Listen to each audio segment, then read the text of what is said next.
In this, the second lesson of our word problem series, we're going to examine situations where we don't have a quadratic equation, but there's a relationship that produces one. Our objective here is that we're going to have to figure out the equations that produce the relationship that we have to solve. So it's all examples today. We're going to go back to our idea that in order to solve a quadratic, we need to have something that's equal to 0 in standard form that we can either factor or use the quadratic formula on.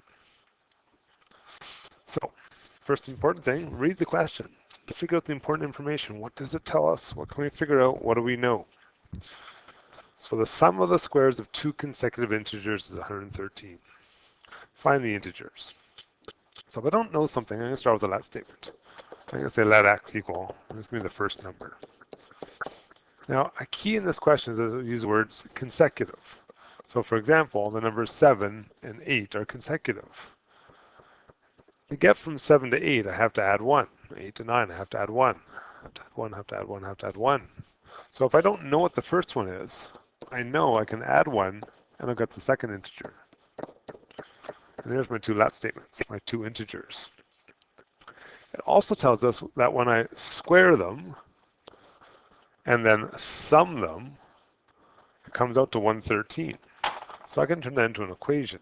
If I square something, that means I have to put a squared on it. If I sum them, that means I have to add. So I'm going to square both of them and add them together. It's going to look like this. And I know that the answer is, in other words, equals 113. And there's a quadratic equation. We want to solve this. So to solve, our rules are equal to 0, standard form. So I got to get rid of these brackets first of all. We know when we see a bracket squared, that means we can write it out twice. We also know we want to make it equal to 0, so we bring the 113 over. Now we have to do some FOIL. So x times x is x squared plus 1x plus 1x plus 1. I have to collect my like terms, so it goes into standard form. And now I have a quadratic that can be solved. Objective 1 is try factoring it. Now, I know it can be factored because the last keyword is integers. Integers means whole numbers. If they're whole numbers, that means I should be able to factor them because my factors are always whole numbers. So let's start by making it simpler. Let's common factor first. It's 56, sorry. Okay, it looks like a simple trinomial. I'll do some man. Numbers that multiply to 56. The numbers that work like that would be 8 and negative 7. So I'll get x plus 8, x minus 7. Those are my factors. My zeros are negative 8 and positive 7. And now I can do my therefore. The integers, and there's two sets here, okay? The integers are, well, x can be 8, or sorry, negative 8. And if x was negative 8, then I go back to my let statement. The next consecutive integer after negative 8 would be negative 8 plus 1, which is negative 7. So negative 8 and negative 7. Or x could be 7. That was the second solution I had. If I go back to my last statement, 7 plus 1 makes 8. So there's two distinct sets of numbers that work. And just to try it out, to make sure it works, let's give it a try. Does 7 squared plus 8 squared come out to 113? 56 plus, oops, not 56. How about 49 plus 64 makes 113? Yep. Now if I tried the other one, negative 8 and negative 7, well, when I square things, they always become positives, right? So negative 7 squared is 49, negative 8 squared is 64, so it also works out to 113. I can check the realistic answer by seeing if it works. Okay, you guys are going to try one. So give it a pause. See if you can do the same idea. This time I have 3 consecutive odd integers. It's going to come out to 1595. If you're not sure, watch again, pause it, try it, pause it, try it, keep doing that. So x will be my first integer. If they're odd, I don't have to add 1 this time, I have to add 2. So for example, if I want to go from 3 to 5, I have to go up by 2, right? If I have 3 of them, the next integer would be x plus 4. So I want to go up to 7, I have to add 4 to get there, right? Okay, that was the tricky part actually. The sum of the squares means I got to square them, and add them. Would Madison Gold come And that one, and this one, and 1595. From this point on, it's the same procedure we just did. Get rid of our brackets by writing them out twice and foiling. The only problem is we have to do it twice this time. We want to make it equal to 0, so 1595 comes to the left. And now we got to do a little bit of algebra. So x squared, 2x, 2x, 4, x squared, 4x, 4x, 16, and minus 1595. Okay, collect it all up. So let's just square this, right? We've got 3x squares this time. And we've got 2x plus 2x plus 4x plus 4x, which gives us a total of 12x's.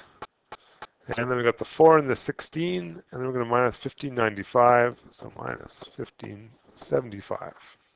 Again, they're integers, so this must be factorable. Let's start by factoring out the 3. Make it easier first before we even start. Okay, got a trinomial.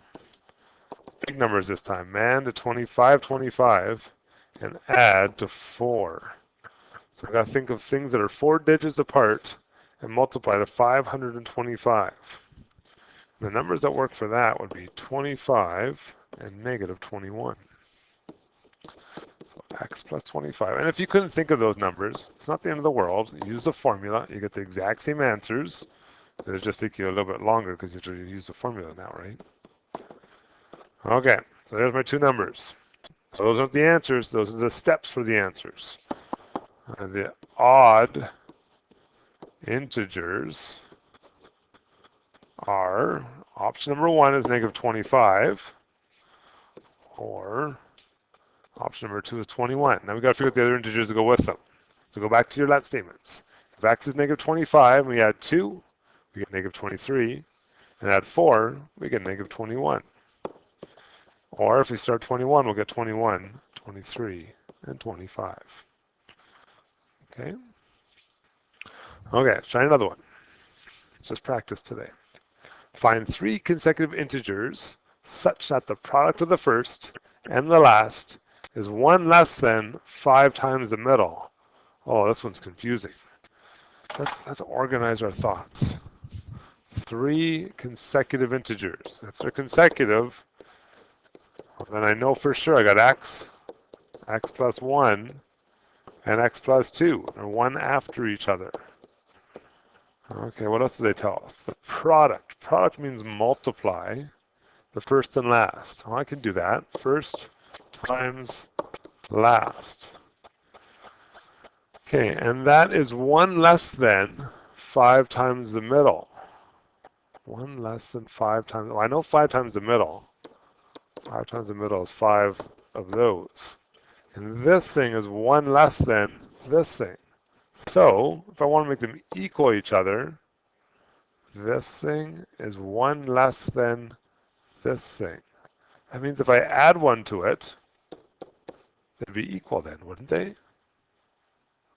Now, you could do it that way, or if you want to, you could subtract 1 from this side. That works exactly the same way. It doesn't make a difference which. Your choice. Okay, I'm going to go back to the first one that I had.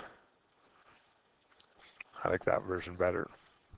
Okay, I got myself an equation. It needs to be solved. How do I solve it? I got to put it equal to 0, and I got to put it in standard form.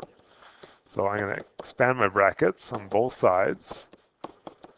I'm going to rearrange it. So I get 2x plus 1 minus 5x minus 5. I want to make it equal to 0. And I want it in standard form. Well, that looks much nicer now. It was really complicated, much simpler. And let's try man.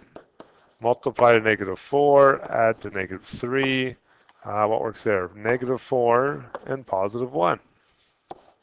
So x minus 4, x plus 1. My zeros will be 4 and negative 1. Okay, what was the question? Find 3 consecutive numbers, right?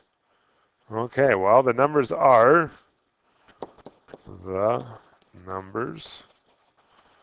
I got options again, 4 or negative 1 as my starting point. So let's go back to our let statements. x plus 1, x plus 2. So plus 1, plus 2, plus 1, plus 2. Here's my two answers, two distinct answers. Okay, we're going to try something else now. We're going to look at some simple shape questions, because there's lots of shapes that produce quadratic equations that can be solved. A good one is a rectangle. So we have a rectangle, it's 4 meters long and it's wide. If you get a shape question, draw a picture. And it's 4 meters longer than it is wide. Well, if x is the width, x plus 4 would be the length, 4 more than the width. We know the area is 192. I kind of expect that we know how to find the area of a rectangle. It's the length times the width, which is handy in our case because if my length is x, my width is x plus 4, or vice versa, and I think about what's going to happen next, I can see where the quadratic's coming from.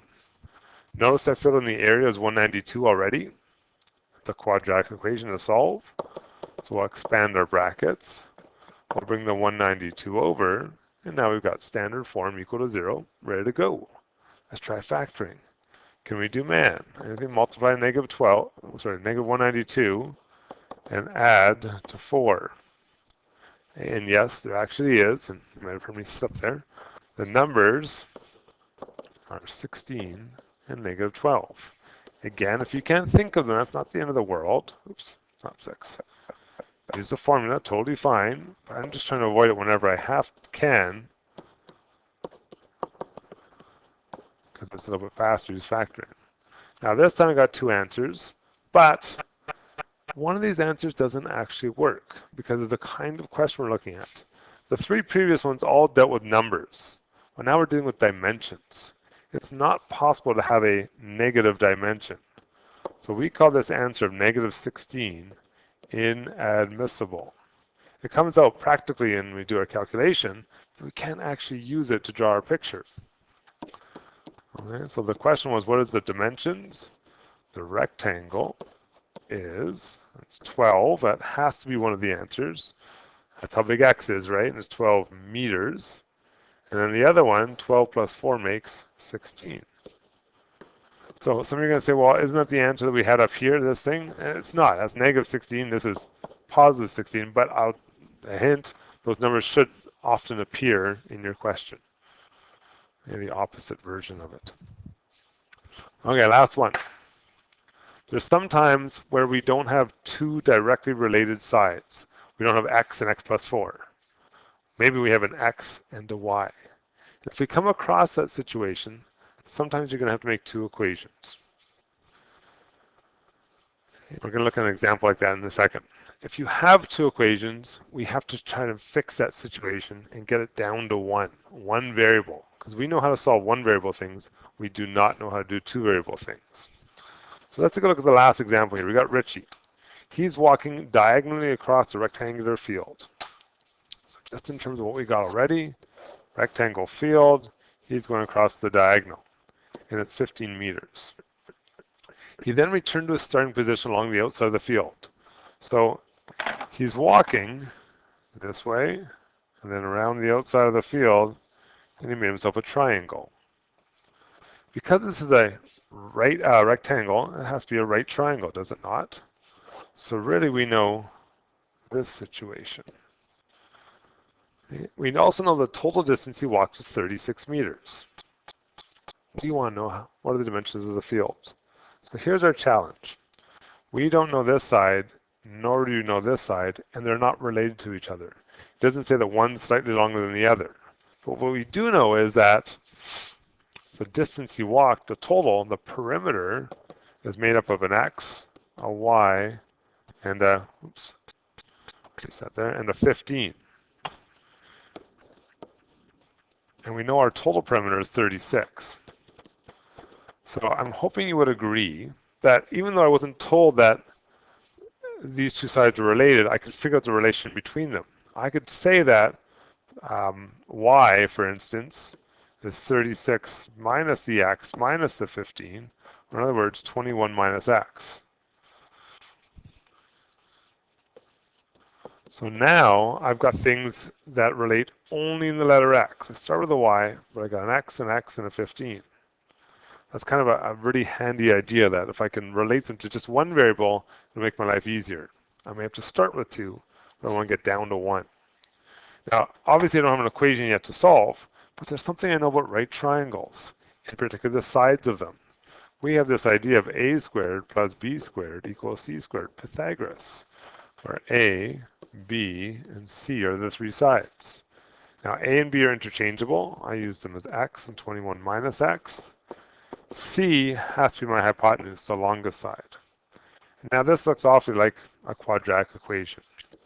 In fact, it looks a lot like the first ones we were doing, where we had 2 brackets, the sum of the squares. Oops, that's backwards. So we get rid of our brackets. We'll bring the 15 squared over. We'll figure out what that number is in a second. We'll do some FOIL. 15 squared is 225.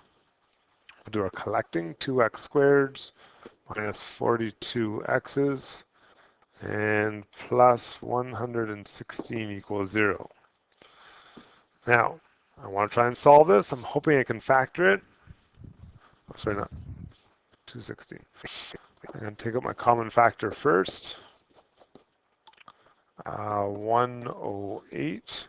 I'm going to try doing some man. Multiply to 108. Add to negative 21. Numbers that do that are negative 9 and negative 12. So x minus 9, x minus 12. My 2 answers are either x is 9 or x is 12. The question is, what were the dimensions? The dimensions are, what, if x is 9, or, I think it was meters.